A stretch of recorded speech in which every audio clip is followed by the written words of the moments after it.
മതി മാഷേ, മതി. എനിക്ക് തൃപ്തിയായി. എന്റെ പാപങ്ങൾ കർത്താവ് കഴുകിക്കളഞ്ഞതിന്റെ തെളിവാണ് ഈ നിയോഗം. ഇനി മാഷായിരിക്കണം ഇവിടുത്തെ രക്ഷകൻ. ഇങ്ങനൊരു തീരുമാനമെടുത്തതിൽ എനിക്ക് സന്തോഷമുണ്ട്.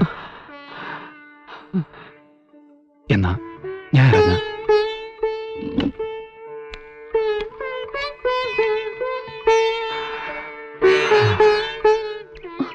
മാഷേ, ഒന്ന് നിന്നേ. ഞാനെല്ലാം കേട്ടു. ഇനി മാഷ് വേണം എന്റെ മക്കൾക്ക് ഒരു തുണ. ആലീസ് എന്റെ മകളല്ലെങ്കിലും അവളെ കഴിഞ്ഞിട്ടേ എനിക്കെന്തുള്ളൂ. എവിടെ നിന്നോ വന്നെങ്കിലും ഇപ്പോ ഈ ചേലക്കര ഗ്രാമത്തിന്റെ ഒരു ഭാഗമാണ് ഞാനും, ഒപ്പം ഈ വീട്ടിലെയും. അത് ശരി. അപ്പൊ കുറിയടിച്ചു, മനസ്സമ്മതവും കഴിഞ്ഞു. ഇനി കെട്ട് മാത്രം നടത്തിയാ മതി. അതിനെ ഈ ജോസോടെ വിചാരിക്കണം. ഇന്നലെ താൻ ആലീസിന്റെ മുന്നിൽ വെച്ച് വരട്ടിയപ്പോ ഞാനൊന്നും പറയാതിരുന്നത് പേടിച്ചിട്ടല്ല, അവള് പേടിക്കണ്ടെന്ന് വെച്ചിട്ടാ. ജോസേ, കടിക്കാൻ പറ്റില്ല, പിന്നെ എന്തിനാ കുരയ്ക്കുന്നത്?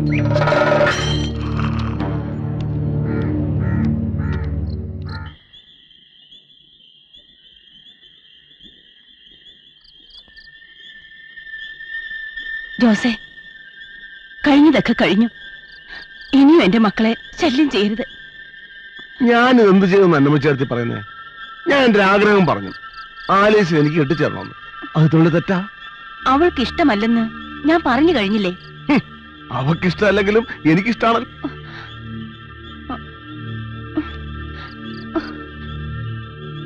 ഞാൻ ഒരുത്തോടെ ഉള്ളപ്പോ എന്തിനാ എടുത്ത് ഈ പെൺപിള്ളേർക്ക് വേറെ ചെറുക്കന്മാരെ അന്വേഷിക്കുന്നത്? ജോസേ, നീ ഇത്ര മോശക്കാരനാണെന്ന് ഞാൻ വിചാരിച്ചില്ല. ദയവേത് ഇവിടെ നിന്ന് പോയി തരണം. ഒരു വിത്തുകാലക്കാരന്റെ കൂടെ കുറെ കാലം കഴിഞ്ഞല്ലേ ചേർത്തി? ഞാനും അത്തരക്കാരനാന്ന് വിചാരിച്ചോ? കാളക്കറിയണോ പശുവിന്റെ രാപ്പനി? അനാവശ്യം നീ പറയരുത്. വിളിച്ചു വെറുതെ ആളെ കൊണ്ടാ. വർക്കിച്ച് നടക്കാൻ നാണക്കേട് നിങ്ങൾക്കാ. പോയി കിടക്കാൻ നോക്ക്.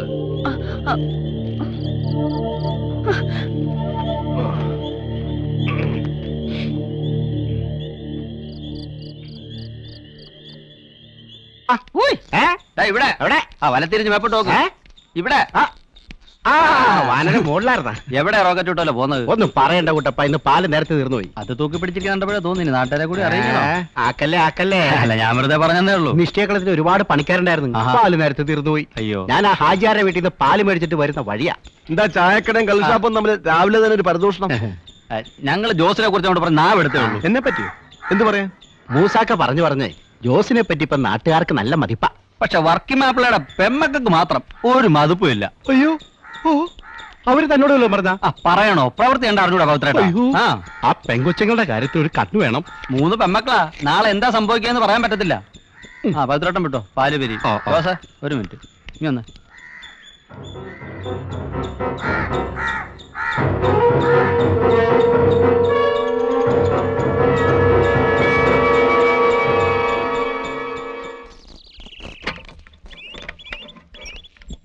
ഹലോ, ഒന്ന് നിന്നേ. എന്താടാ മര്യാദയ്ക്ക് പറഞ്ഞാൽ നീ കേക്കില്ലല്ലേ? ജോസ് ആരെയും ഒരിക്കലേ ഉപദേശിക്കൂ, പിന്നെ പ്രവർത്തിച്ച ശീലമുള്ളൂ. ഞാനതിനിപ്പോ വേണ്ട. മേലിൽ നീ അവളെ കണ്ടാ നിന്റെ കച്ചവടം ഞാൻ പൂട്ടിക്കും. വരട്ടാതെ ജോസേട്ടാ, ഈ വരട്ട് ഞങ്ങൾ കുറെ കണ്ടതാ. ആ വർക്കി മാപ്പിളയുടെ മോളെ ഞാൻ പ്രേമിച്ചതിന് തനിക്ക് എന്താ നഷ്ടം ജോസേ? തർക്കൂത്തരം പറഞ്ഞു. ജോസഫിന് എന്താണ് നീ വിചാരിച്ചത്?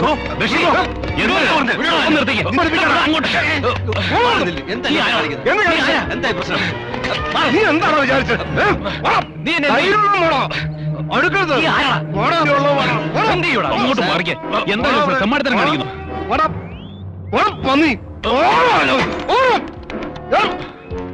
ഈ ചേലക്കായ നീ ജോസി ഏതായിട്ട് ആരെങ്കിലും കളിച്ചാൽ വെട്ടി നുറുക്കും ഞാൻ. അവൻ ഒരടി കൂടെ മുന്നോട്ട് വന്നിരുന്നാൽ കത്തി ഞാൻ അവന്റെ പള്ളക്ക് കയറ്റിയനെ. എന്റെ മുത്തപ്പ, ആ കത്തിയെങ്ങാണം പള്ളക്ക് കയറിയിരുന്നെങ്കിലേ ഞാൻ സാക്ഷി പറയേണ്ടി വന്നേനെ.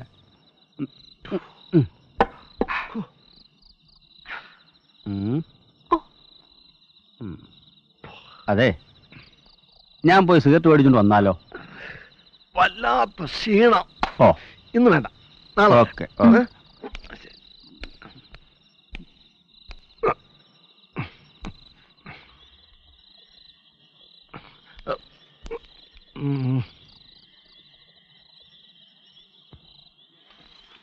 ഞാൻ ഇവിടുത്തെ കുടുംബക്കാരനായെന്നാ നാട്ടുകാർ പറയുന്നത്.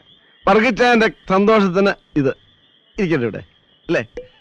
ഞാൻ വരട്ടെ. ജോസേ, ഉം. ഈ കട്ടിലിനടി ഒരു സാധനം ഇരിപ്പുണ്ടായി, ഇങ്ങെടുത്ത് തന്നെ. ഈ സാധനമാണോ? ഇത് ആ,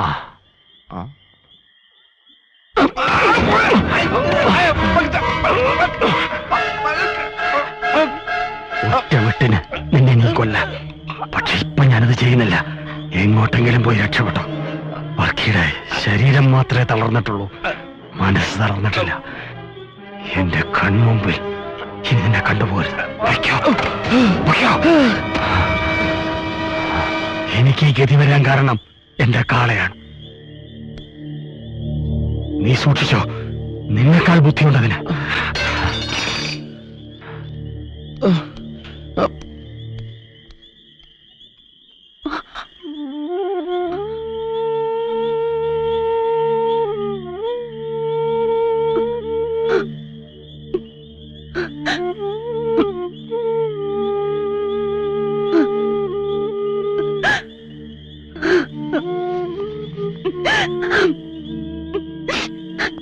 എന്നോട് പൊറുക്കണം. ചെയ്തു പോയ തെറ്റുകൾക്ക് എനിക്ക് മാപ്പ് തരണം. എന്നെ വെറുക്കരുത്. ഞാൻ ചെയ്ത തെറ്റുകൾക്ക് കർത്താവ് തന്ന ശിക്ഷയാണിത്. അനുഭവിച്ചേ തീരൂ.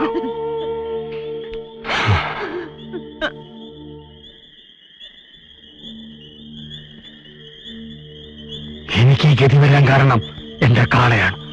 നീ സൂക്ഷിച്ചോ, നിന്നെക്കാൾ ബുദ്ധിയുണ്ടതിന്.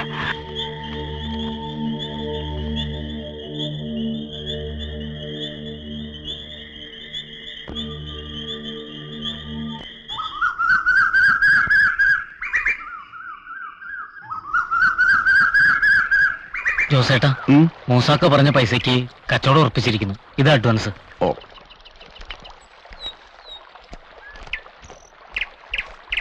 എല്ലാം ഉണ്ടല്ലോ. എന്നാ ഞാൻ പോട്ടെ.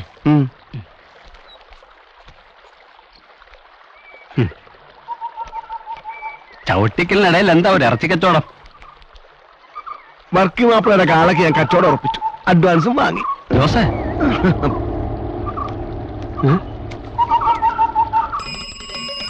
ആ ഒന്ന് നിൽക്കണേ. ഋഷി ഋഷിയാണെന്ന് കരുതി വിളിച്ചതാ. താനായാലും കുഴപ്പമില്ല. എന്താ കാര്യം? നമ്മുടെ വർക്കിയുടെ കാളെ ജോസ് വിൽക്കാൻ പോവാ. അറുപകാരൻ മൂസയുടെ അച്ചാരം വാങ്ങി ജോസ്. എന്താ പ്രശ്നം? ജോസ് അടഞ്ഞോ? ഇടഞ്ഞു കാണും. പാവം വർക്കി, ഒരു കുടുംബത്തിന്റെ ചോറല്ലേ ആ കാള. നീ ഇന്ന് തന്നെ ഋഷിയെ കണ്ട് ഇതിനൊരു പരിഹാരം ഉണ്ടാക്കണം. കുട്ടപ്പാള ആസാക്കാണോ അതോ കാര്യത്തിലാണോ? വിഷ്ണു, ഇത്തരം സന്ദർഭങ്ങളിൽ ഞാൻ ആർക്കും പാരപണിയാറില്ല. പിന്നെ അല്പസ്വല്പ പ്രശ്നങ്ങൾ നമ്മൾ തമ്മിൽ ഉണ്ടായിട്ടുണ്ടെങ്കിലും ഇതങ്ങനല്ല. ഋഷിയോട് ഞാൻ പറയാം. എന്തായാലും ജോസിന്റെ ചതി നടക്കരുത്.